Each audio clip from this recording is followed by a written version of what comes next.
صبروا ويلقون فيها تحية وسلاما خالدين فيها حسنت مستقرا ومقاما قل ما يعبأ بكم ربي لولا دعاؤكم فقد كذبتم فسوف يكون لزاما۔ حضرات، سورہ فرقان کی آخری چند آیتیں ہیں اور گزشتہ 2 مجلسوں میں یہ ذکر چل رہا ہے کہ رحمان کے پسندیدہ بندے کون ہیں، اللہ کے پسندیدہ اور لاڈلے بندے کون ہیں اور ان کی صفات کیا ہیں، ان کی خصوصیات کیا ہیں، ان کے امتیازات کیا ہیں، اس کا ذکر چل رہا ہے۔ بہت سی چیزیں اوپر گزر چکی ہیں۔ اللہ فرماتے ہیں اور رحمان کے بندے وہ ہیں جو یوں کہتے ہیں والذین یقولون، اور وہ یہ کہتے ہیں ربنا ہب لنا، اے اللہ عطا فرما ہمارے بیویوں اور بچوں کو ہماری آنکھوں کی ٹھنڈک بنا، ہمارے بیوی اور بچوں کو آنکھوں کی ٹھنڈک بنا، اور ہمیں بنا ڈرنے والوں کا پیشوا، متقیوں کا سربراہ ہمیں بنا۔ ہر آدمی اپنے بیوی بچوں کا فرما برداری، بیوی بچوں کی فرما برداری چاہتا ہے، تو اللہ فرماتے ہیں کہ وہ بندے رحمان کے جو خاص ہیں وہی اللہ سے دعا کرتے ہیں کہ اللہ ہمارے بیوی اور بچوں کو ہماری آنکھوں کی ٹھنڈک بنا۔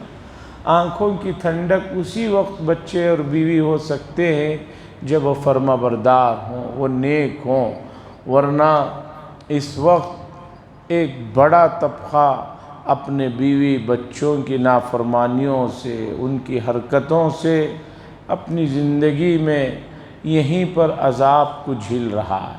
اس کے لیے اس کی ذمہ داری ہے کہ بیوی بچوں کی تربیت اسلامی خد و خال میں فرمائیں۔ جب اسلامی طرز سے بچوں اور بیوی کی تربیت نہیں ہوگی تو جن کے لیے یہ صبح سے شام تک پریشان ہے انہی سے ان کو اور پریشانیاں ملیں گی۔ اللہ فرماتے ہیں کہ اور اے اللہ ہمیں بنا متقیوں کا پیشوا امام۔ یہ جب گھر والے نیک متقی ہوں گے تو یہ ان کا سربراہ ہوگا۔ ہر گھر کا سربراہ مرد ہوتا ہے، تو اگر گھر کے تمام افراد متقی ہوں گے تو یہ گھر کا سربراہ ہوگا، تو اس کے لیے ان کا متقی ہونا ضروری ہے۔ حضرت تقی عثمانی صاحب نے لکھا ہے جو لوگ اپنے گھروں میں اپنی اولاد اور بیوی بچوں کی نافرمانیوں سے پریشان ہیں، انہیں یہ دعا اور یہ آیت یاد کر لینی چاہیے اور اس سے ہمیشہ دعا کرتے رہنا چاہیے۔ آیت ہے والذین یقولون ربنا هب لنا من ازواجنا وذریاتنا قرۃ اعین وجعلنا للمتقین اماما۔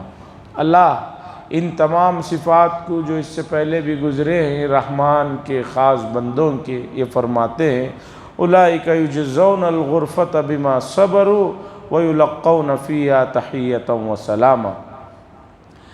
ان حضرات کی ان خوبیوں کی وجہ سے، ان صفات کی وجہ سے، ان کے ان عمدہ اخلاق اور کردار کی وجہ سے اللہ تعالیٰ انہیں جو ہے جنت میں بالا خانے عطا فرمائیں گے، اور ان کے صبر کا نتیجہ ہے، چونکہ نیک کام کرتے ہوئے بعض مرتبہ آدمی کو مشقت ہوتی ہے، فجر کی نماز میں اٹھنا آدمی کے لیے تکلیف دہ ہوتا ہے لیکن پھر بھی اٹھتا ہے، تو اللہ فرماتے ہیں کہ انہوں نے یہ نیک کام جو کیے اس میں تکلیفوں پر جو صبر کیا اس کے بدلے میں انہیں جنت میں بالا خانے ملیں گے، یعنی بلند و بالا عمارتیں اور محلات ملیں گے، اور اس میں یہ لوگ سلامتی اور استقبال کے ساتھ جو ہے اس اپنے آپ کو وہاں پائیں گے۔ یعنی جنت میں ان لوگوں کو فرشتے ہر طرف سے سلام کریں گے، یدخلون علیہم من کل باب، فرشتے ان کا استقبال کریں گے۔ سوچئے کہ اللہ کی نورانی مخلوق جن کا استقبال کر رہی ہو وہ کتنے بڑے لوگ ہیں اور کتنے بڑے مرتبے پر ہیں۔ خالدین فیہا، یہ بالا خانے، یہ محلات، یہ جنت کی تمام چیزیں ٹیمپروری نہیں ہیں، عارضی نہیں ہیں، خالدین فیہا، مستقل اس میں وہاں رہیں گے، ہمیشہ ہمیشہ جنت میں رہیں گے۔ ایسا نہیں کہ 1 گھنٹے کے لیے لے گئے، 1 سال کے لیے لے گئے، 2 سال کے لیے لے گئے پھر وہاں سے باہر نکال دیا، نہیں، خالدین فیہا، اس میں یہ ہمیشہ رہیں گے۔ حسنت مستقرا و مقامہ، ٹھکانے کے اعتبار سے اور قیام کے اعتبار سے بہترین جگہ ہے جنت، قیام کے اعتبار سے بھی، ٹھکانے کے اعتبار سے بھی جنت بڑی بہترین جگہ ہے۔ اب اس کے بعد سورہ فرقان کی آخری آیت ہے جس میں اللہ تبارک و تعالیٰ نافرمانوں کو، انکار کرنے والوں کو، خاص طور پر مکہ المکرمہ میں مشرکین نے جو ادھم مچا رکھا ہے، ان کو نبی کے ذریعے سے دھمکی دی جا رہی ہے۔ وہ لوگ بار بار کہتے تھے کہ بھئی اگر ہم نافرمان ہیں، اللہ کے ناپسندیدہ ہیں، تو ہم پر عذاب کیوں نہیں آتا؟ مکے کے لوگ ہمیشہ یہ کہتے تھے کہ بھئی ہم نبی کو ستا رہے ہیں، یہ واقعی میں نبی ہے، اللہ کے پیارے ہیں، تو ان کو ستانے کی وجہ سے، ان کو برا بھلا کہنے کی وجہ سے ہم اور بھی جو غلط کام کر رہے ہیں، ہم پر عذاب کیوں نہیں آ جاتا؟ اس آیت میں جواب دے رہے ہیں اللہ تبارک و تعالیٰ، کہہ دیجئے کہ اللہ تعالیٰ نے تم لوگوں کو یہ جو چھوڑ رکھا ہے وہ اس لیے کہ ابھی تک تم لوگ جو ہے دعوت دینے کے مرحلے میں ہو۔ ایک آدمی کو عذاب اسی وقت ہوگا جب اس تک پورا پیغام پہنچے وہ نہ مانے۔ ابھی تم لوگوں پر دعوت دینے کا مرحلہ ہے، حق بات کو پہنچانے کا مرحلہ ہے۔ جب یہ مرحلہ پورا ہو جائے گا اس کے بعد اگر تم جو ہے جھٹلاتے رہو گے تب تم پر عذاب آئے گا اور وہ عذاب مسلط ہو کر رہے گا۔ اس لیے کہ اللہ تعالیٰ ظالم نہیں ہے، اللہ تعالیٰ جلد باز نہیں ہے کہ کسی آدمی کو یہ کہنے کا موقع ملے کہ مجھے سدھرنے کا موقع ہی نہیں دیا گیا۔ تو کہہ دیجئے ما یعبأ بکم ربی، اگر تم کو دین کی دعوت دینے کا مرحلہ میرے رب کی طرف سے نہ ہوتا تو تم کب کے ہلاک ہو چکے ہوتے۔ ابھی تم دعوت کے مرحلے میں ہو، بات کو پہنچانے کے مرحلے میں ہو، اس لیے جو بھی تم بدتمیزیاں کر رہے ہو، گستاخیاں کر رہے ہو، نافرمانیاں کر رہے ہو، اسے درگزر کیا جا رہا ہے۔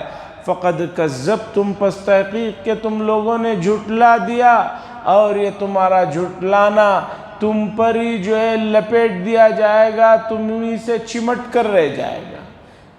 اور وہ مرحلہ جب گزر جائے گا، ایک مرحلہ ہوتا ہے، وہ مرحلہ جب گزر جائے گا اس کے بعد پھر تم پر عذاب آ کر چمٹ جائے گا۔ جیسے امتحان گاہ میں طالب علم داخل ہوتا ہے، 3 گھنٹے کا مرحلہ ہوتا ہے، 2 گھنٹے کا مرحلہ ہوتا ہے۔ وہ 2 گھنٹے میں جاتے ہی وہ کچھ اول فول کر رہا ہے، نہیں لکھ رہا ہے، ادھر ادھر دیکھ رہا ہے، سوال کا پرچہ ہی پھاڑ دے رہا ہے، تب بھی اسے فیل کیا جا سکتا ہے لیکن نہیں کیا جاتا۔ کیا کہتے ہیں کہ بھئی امتحان کا مرحلہ ہے، اس کا یہ وقت ہے، اس وقت میں اسے چھوڑنا چاہیے، ہو سکتا ہے کہ آدھے گھنٹے کے بعد عقل آ جائے، جو اب نہیں لکھ رہا ہے تب لکھنا شروع کر دے۔ جاتے ہی سے سمجھ میں نہیں آیا ہوگا اس لیے بیٹھا ہے، آدھے گھنٹے کے بعد لکھے، 1 گھنٹے کے بعد لکھے، وہ ٹائم ہے، وہ مرحلہ ہو جائے گا، پھر جب پرچہ لے لیا جائے گا پھر اب اس کے بعد کچھ بھی کرو نہیں مانا جائے گا۔ تو پتہ چلا یہ دنیا امتحان گاہ ہے، اس لیے یہاں آدمی اپنی کسی بھی چیز پر نہ اترائے، اس لیے کہ کوئی چیز اس کے پاس اس کی اپنی ذاتی نہیں ہے، سب اللہ تعالیٰ کی دی ہوئی ہے۔ اور اللہ تعالیٰ امتحان گاہ میں چھوڑے ہیں، آزادی دے رکھے ہیں، اس آزادی کا غلط فائدہ نہ اٹھائے، اگر اٹھائے گا تو یہ بہت پچھتائے گا۔ بہت سے لوگ امت مسلمہ میں آپ کو یہ جملہ کہتے ہوئے ملیں گے، ارے بھائی جو نماز پڑھ ہی رہے ہیں انہوں نے کون سا بڑا کام کر لیا، جو روزے رکھ ہی رہے ہیں انہوں نے کون سا بڑا کام کر لیا، ہم نہیں پڑھ رہے ہم بھی کھا رہے وہ بھی کھا رہے، یعنی کہ انہوں نے اس دنیا ہی کو سمجھ لیا ہے کہ یہیں ہر چیز کا انہیں بدلہ بھی مل جائے۔ نہیں، یہ دنیا بدلے کی جگہ نہیں ہے، یہ صرف کام کی جگہ ہے، امتحان کی جگہ ہے، باقی جزا سزا اور انعامات اور انکار پر جو عذابات ہے اس کا مرحلہ آگے چل کر آنے والا۔ حضرات، یہ سورہ فرقان ختم ہوئی، اس کے بعد یہ سورہ شعراء ہے، اس کے بعد کی جو سورت ہے اس کا نام ہے سورۃ الشعراء، شاعر کی جمع شعراء، شاعر کی جمع شعراء۔ یہ سورت مکی ہے، نزول کے اعتبار سے اس سورت کا نمبر 47 ہے۔ قرآن کی جو 114 سورتیں ہیں ان میں نزول کے اعتبار سے اس کا نمبر 47 ہے۔ مکۃ المکرمہ میں 85 سورتیں نازل ہوئی ہیں، باقی کی جو صورتیں ہیں 29 وہ جو ہے وہ مدنی صورتیں ہیں۔ تو یہ سورہ شعراء ہے، اور حضرت عبداللہ ابن عباس رضی اللہ تعالیٰ عنہ کے بقول سورہ واقعہ جو 27ویں پارے میں ہے اس کے فوراً بعد یہ سورت نازل ہوئی۔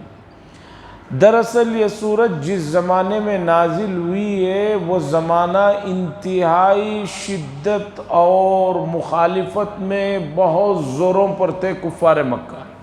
رسول اللہ صلی اللہ علیہ وسلم کا انکار اور آپ کو تکلیف دینے میں بہت بڑھ چڑھ کر کام کر رہے تھے۔ ایسے موقع پر یہ سورت نازل ہوئی، اور اس میں سب سے پہلے رسول اللہ صلی اللہ علیہ وسلم کو تسلی دی گئی، اے نبی صلی اللہ علیہ وسلم اگر یہ لوگ ایمان نہ لائے تو آپ اپنے آپ کو ان کے ایمان نہ لانے کے غم میں کیوں گھلا رہے ہیں، کیوں اپنے آپ کو ہلاکت میں ڈال رہے ہیں۔ اور دوسرا، مکۃ المکرمہ کے کفار یہ بار بار سوال کرتے کہ یہ معجزہ دکھاؤ، یہ معجزہ دکھاؤ۔ اللہ نے ایک بات بتائی کہ ہم چاہیں تو آسمان سے ایک ایسی نشانی ان کے سامنے نازل فرمائیں گے کہ یہ سب کے سب ان کی گردنیں آپ کے سامنے جھک جائیں گی، اسلام لا لیں گے،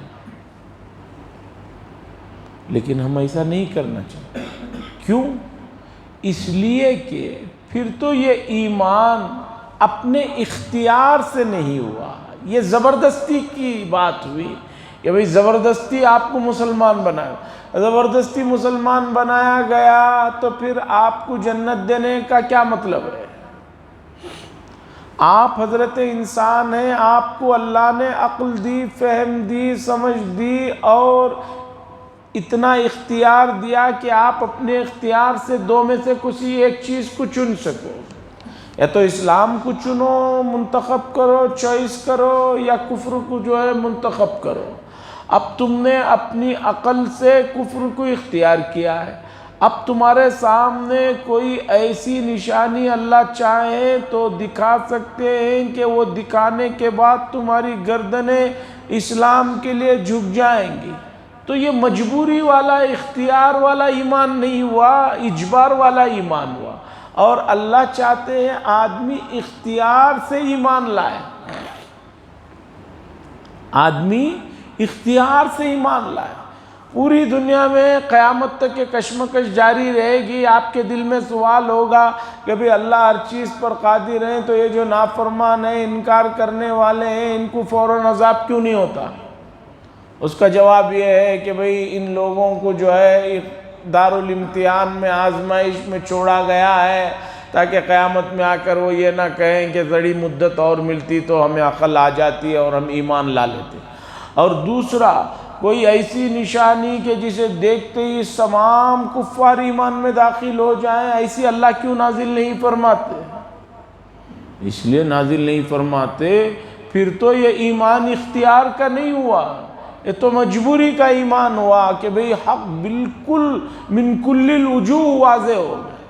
اس کے بعد اللہ تعالیٰ نے آگے ایک بات بتائی کہ یہ جو معجزات کو مانگ رہے ہیں آدمی، صرف اپنے اطراف میں ماحول میں اگر غور و خوض کرے گا تو اسے وہیں پر بے شمار اللہ کی نشانیاں اور دلائل اور قدرت نظر آئیں گے۔ اس میں اللہ تعالیٰ نے ایک بات بتائی کہ ہم نے کس طرح عمدہ اور اعلیٰ قسم کی نفیس زمین سے کھانے کی چیزوں کو اگایا ہے۔ صرف اسے دیکھ لے آپ، ہر آدمی روزانہ کھانے کی چیزوں سے واسطہ ہے، اور اب تو دنیا کے ہر علاقے میں ہر وقت ہر قسم کی چیز میسر ہے۔ پہلے ہوتا تھا کہ بھئی گاؤں دیہات میں جو چیز ہے آدمی صرف اسی پر اکتفا کرنا ہے، اب ایسا نہیں۔ آپ کو اب اپنے علاقے میں دوسرے علاقوں کی چیزیں بھی میسر ہیں۔ مثلا بنگلور شہر میں ایک زمانہ وہ بھی گزرا ہے کہ جس میں صرف یہاں کے پیداوار جو آموں کی قسمیں ہوتی تھی آدمی وہ کھاتا تھا، 2-3 قسم کے آم۔ لیکن اس وقت شہر بنگلور میں آپ کو 50-100 قسم کے آموں کی جو الگ الگ علاقوں میں پیدا ہوئے ہیں، کم وقفے میں یہاں تک آ گئی۔ بلکہ سالانہ آموں کا جو میلہ لگتا ہے اس میں 300 سے زائد قسم کے آم لگتے ہیں، میں نے سنا ہے۔ ترکاریاں ہیں، فروٹ ہیں، سیب ہیں، فرانس کا سیب یہاں مل رہا ہے۔ تو اللہ فرماتے ہیں ارے بھائی تم یہ معجزہ دکھو، وہ معجزہ دکھو، یہ جو فرمائشیں کر رہے ہو ان کو چھوڑو، صرف اللہ نے یہ جو کھانے پینے کی چیزیں جو پیدا کی ہیں اسے دیکھ لو تو تمہارا عقل ٹھکانے پر آ جائے۔ اور اگر نہیں آنا ہے کسی کو تو پھر آپ کتنا بھی زور زبردستی کریں وہ ہونے والا نہیں۔ تو اللہ تعالیٰ نے اس صورت میں یہ بتایا، اور اس کے بعد ان مکے کے نافرمانوں کو بتایا کہ اگر تمہارا پسندیدہ اور مطلوبہ معجزہ دکھایا پھر بھی تم ایمان نہیں لائے تو فوراً اس کے بعد تمہیں ہلاک کر دیا جائے گا، جیسے کہ دوسرے قوموں کو گزرے ہوئے کیا گیا کہ انہوں نے کہا یہ معجزہ دکھاؤ، دکھایا گیا، ایمان نہیں لائے تو پورے کے پورے ایک ساتھ ان کو ہلاک و برباد کر دیا گیا۔ اس لیے معجزات کی چھوڑو اور یہ جو آس پاس چیزیں اسی پر نظر کر لو تو کام بن جائے۔ یہ سورۃ الشعراء ہے، اس میں حضور صلی اللہ علیہ وسلم کو تسلی ہے اور گزرے ہوئے بہت سے انبیاء کے واقعات کا ذکر ہے، جس سے بھی ایک گناہ رسول اللہ صلی اللہ علیہ وسلم کو تسلی ہوگی۔ اے نبی آپ کو اگر انکار کر رہے ہیں تو غم نہ کیجئے، آپ سے پہلے بھی بڑے بڑے انبیاء کو ان لوگوں نے اسی طرح کیا، اس میں مایوس ہونے کی، گھبرانے کی کوئی بات نہیں۔ اور آگے چل کر رسول اللہ صلی اللہ علیہ وسلم پر ان لوگوں کا ایک الزام یہ تھا کہ رسول اللہ صلی اللہ علیہ وسلم شاعر ہیں، چونکہ حضور صلی اللہ علیہ وسلم قرآن پیش فرماتے تھے تو اب اس طرح کا قرآن یا اس طرح کا کلام تو یہ لوگ بنا نہیں سکتے، تو ان لوگوں نے یہ الزام لگایا کہ رسول اللہ صلی اللہ علیہ وسلم شاعر ہیں اس لیے وہ اس طرح کا کلام پیش فرماتے ہیں۔ تو اللہ نے بتایا کہ شاعر کون ہوتا ہے، اس کی خوبیاں کیا ہوتی ہیں، اور ہمارے رسول شاعر نہیں، اس لیے کہ شاعروں والی کوئی بات ان میں نہیں پائی جاتی، اس لیے ان کو جو شاعر کہا جا رہا ہے وہ بھی غلط ہے۔ اس کے علاوہ شعراء میں بعض شعراء، اکثر شعراء کی جو ہوتی ہے عادت کہ وہ تمام چیزیں کہتے رہتے ہیں جو خود کرتے نہیں ہیں، یا ایسی چیزیں، ایسے تخیلات کہ جو آدمی کی سمجھ میں نہ آئیں، ایسی چیزیں ہوتی ہیں۔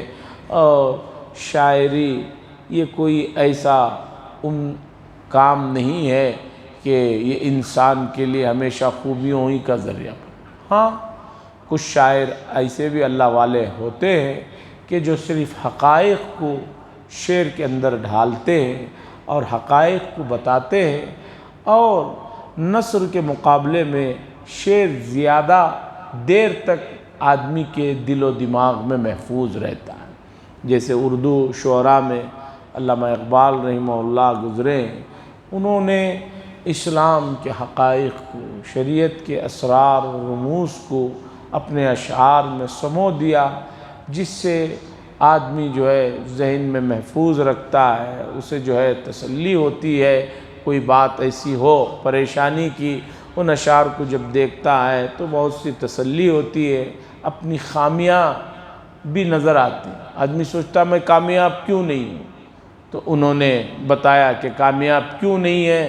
قرآن و حدیث کے مضامین کو ایک شعر میں ڈھا کر انہیں بتایا، وہ زمانے میں معزز تھے مسلمان ہو کر، اور تم خوار ہوئے تاریک قرآن ہو کر۔ اسی طرح اتباع شریعت کی اہمیت کو بتانے کے لیے سب سے بہترین شعر جو مجھے سمجھ میں آیا جواب شکوہ کا ہے، وہ شعر وہ یہ ہے کہ محمد سے وفا تو نے تو ہم تیرے ہیں، کہ محمد سے وفا تو نے تو ہم تیرے ہیں، یہ جہاں چیز کیا ہے لوح و قلم تیرے۔ اسی طرح جو لوگ تقدیر کے نام پر اپنے آپ کو بے بس اور مجبور اور پریشان نظر آتے ہیں کہ میں کیا کروں، تقدیر میں یہی ہے، میں کیا کروں، تقدیر میں یہی ہے۔ اقبال صاحب نے کہا ما سوی اللہ کے لیے آگ ہے تکبیر تیری، ما سوی اللہ کے لیے آگ ہے تکبیر تیری، کہ تو مسلمان ہو جا تدبیر ہے تقدیر تیری۔ اللہ کے علاوہ سب چیزوں کے لیے تیری جو تکبیر ہے، اللہ کی بلندی اور اللہ کی عظمت کو ماننا، وہ بہت بڑی دولت ہے۔ اگر تو حقیقی معنوں میں مسلمان ہو جائے تو تو جو پلاننگ کرے گا وہی تیری تقدیر ہوگی۔ تقدیر کے مسئلے میں بہت سے لوگ دھوکہ کھائے ہیں، اس کی وجہ یہ ہے کہ تقدیر کا صحیح مفہوم، تقدیر کی صحیح حیثیت آدمی نہ سمجھنے کی وجہ سے دھوکہ کھائے۔ تو یہ سورہ شعراء ہے، اس میں بہت سے انبیاء کے واقعات ہیں۔ بسم اللہ الرحمن الرحیم، اللہ کے نام سے شروع کرتا ہوں جو بہت مہربان ہے اور جو سب پر مہربان ہے۔ طاسیم میم، یہ حروف مقطعات ہیں، بہت مرتبہ یہ بات گزر چکی ہے کہ ان کے حقیقی معنی اللہ کے علاوہ کوئی نہیں جانتے۔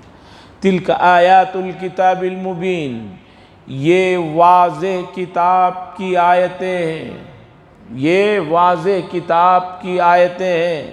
لعلک باخع نفسک الا یکونوا مؤمنین، کہ شاید کہ آپ اپنے آپ کو ہلاک کر ڈالیں اگر یہ لوگ ایمان نہ لائیں۔ بتایا جا رہا ہے، خبر کے انداز میں بات کہی جا رہی ہے، لیکن یہ نہیں ہے، یعنی ایسا آپ مت کریں کہ اپنے آپ کو ہلاکت ہی میں ڈال دیں اگر یہ لوگ ایمان نہ لائیں۔ حضرت تھانوی نور اللہ مرقدہ نے سلوک کے مسائل میں اس آیت کے ذیل میں لکھا ہے، شیخ کو اپنے مریدین کے پیچھے اتنا زیادہ نہیں لگ جانا چاہیے کہ اگر وہ فرما بردار نہیں ہو رہے ہیں، سیدھے انداز میں نہیں آ رہے ہیں، تو مسلسل اسی غم میں گھلتا رہے۔ آپ کو کہتے رہنا ہے، سمجھاتے رہنا ہے، مانا تو ٹھیک، نہیں مانا تو اس کی ذمہ داری ہے، پریشان ہونے کی ضرورت نہیں۔ آگے بھی آیتیں ہیں، اللہ سے دعا فرمائے اللہ تعالیٰ سنی باتیں اور اس کے تقاضوں پہ عمل کرنے کی توفیق نصیب فرمائے۔ وآخر دعوانا ان الحمدللہ رب العالمین، لک الحمد و لک شکر اللہ، اللہم صلی علی سیدنا شفیعنا نبینا حبیبنا مولانا محمد بارک وسلم۔ اللہم انت السلام و منک السلام و تبارک ذو الجلال والاکرام، صلی اللہ تعالی وسلم علی خیر خلقی محمد وعلی آلہ وصحبہ اجمعین، والحمدللہ رب العالمین۔